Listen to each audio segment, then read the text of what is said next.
Take a plain paper and fold it according to the video.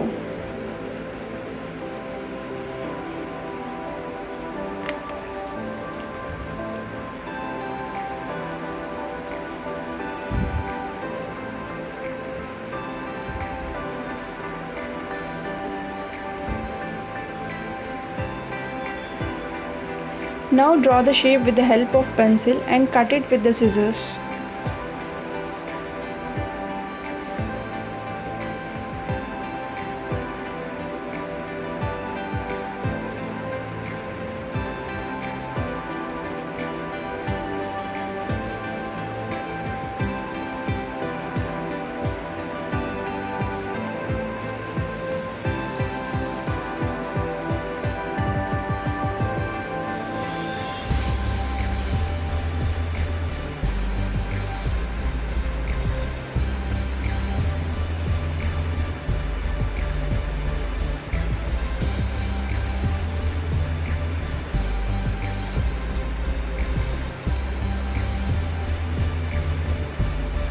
That's it. Quick and easy heart design is ready.